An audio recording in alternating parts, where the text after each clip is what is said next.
හෙළ ළමයි කොහමද ඔයාලට? ඔන්න අද අරන් ආවේ hair marks එකක් හදාගන්න විදිහ. ඉතින් මේකේ ඕන ingredients දෙකයි. ඔලිව් තෙල් ඒ වගේම අලි ගැට පෙර. ඉතින් ඉස්සල්ලාම ඔලිව් තෙල් වලට පුළුවන් දිලීර නාශකයක් විදිහට ක්‍රියාත්මක කරන්න. එතකොට අපේ හිස් කබලේ හිස් ඔඩි තත්ත්වය නැති කරන්න, කෙස් අග පැලීම නැති කරන්න, කොණ්ඩේ වැවෙන එක වේගවත් කරන්න. මේ එකී මෙකී නොකී ගුණ ගොඩක් තියෙනවා. ඒ වගේම අවකාඩෝ නැත්තම් අලිගැට පෙර වලට පුළුවන් අපේ කොණ්ඩේ ශක්තිමත් කරන්න, ලස්සන ෂයින් එකක් අපේ කොණ්ඩෙට ළඟා කරලා දෙන්න පුළුවන්. ඉතින් හරි වැඩි කතා ඕනේ නැහැ. ඉන්ග්‍රීඩියන්ට්ස් දෙකයි ඕනේ. අලිගැට පෙරයි ඔලිව් තෙලුයි. අපි බලමු hair marks එක හදාගන්න කොහොමද කියලා.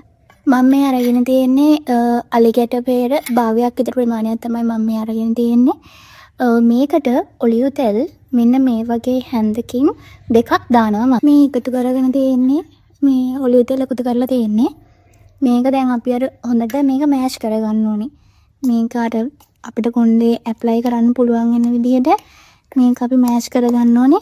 එතකොට අපිට කොණ්ඩේ ඇප්ලයි කරගන්න ලේසි.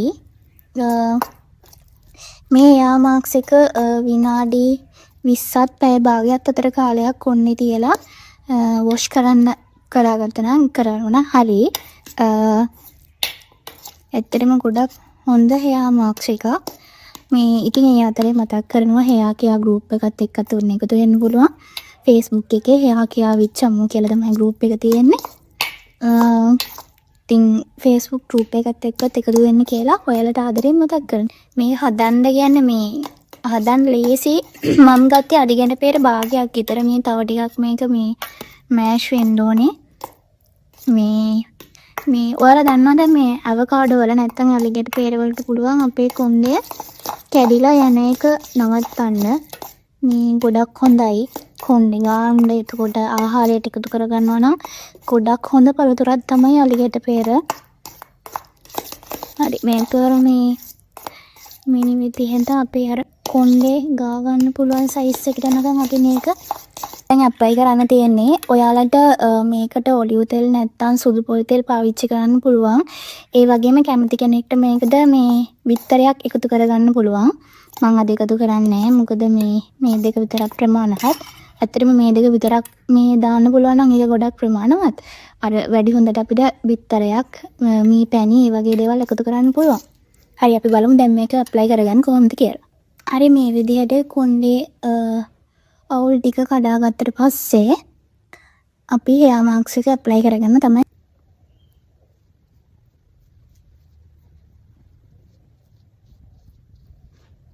බ්ලවුස් එකක් තිබ්බනම් හොඳයි. බ්ලවුස් නැහැ. මේක අර කිස් කබලටත් කාවා දෙන විදිහට මේකට ඇප්ලයි කරගන්න ඕනේ. මම ඇප්ලයි කරගෙන ඉන්නවා වීඩියෝ එකේ මේ කැමරෙන් බලාගෙන මේ ඇප්ලයි කරන ටික තමයි මම ඇප්ලයි කරගෙන ඉන්නට ගන්න. හරි මම මුළු කොණ්ඩෙටම ඇප්ලයි කරගත්තා hair marks එක. ඉතින් විනාඩි 20ත් පැය භාගයක් අතර කාලයක් ඉඳලා ඔයාලට මේක වොෂ් කරලා දාන්න පුළුවන්. ෂැම්පූ කරලා කන්ඩිෂනර් පාවිච්චි කරලා මේ කොණ්ඩේ වොෂ් කරන්න පුළුවන්. ඉතින් පොඩි ට්‍රික් එකක් කියන්නම්. මේ වගේ hair marks එකක් ඔයිල් ට්‍රීට්මන්ට් එකක් වගේ කරනවා නම් මේ කන්ඩිෂනර් නොදා ෂැම්පූ විතරක් දාලා කොණ්ඩේ වොෂ් කරගෙන ඊට පස්සේ වේලුණාට පස්සේ ඒවක ඇප්ලයි කරාම අර හිස් කබලට කොණ්ඩේට ඇබ්සෝර් වෙනවා වැඩි. කන්ඩිෂනර් පාවිච්චි නොකර ෂැම්පූ විතරක් දාලා කොණ්ඩේ වොෂ් කරලා ඊට පස්සේ hair marks එකක් හරි hair oil treatment එකක් හරි කරගන්න පුළුවන්. ඉතින් අලුත් දවසක තවත් වීඩියෝ එකකින් හම්බෙමු. ඔයාලට සුබ දවසක්.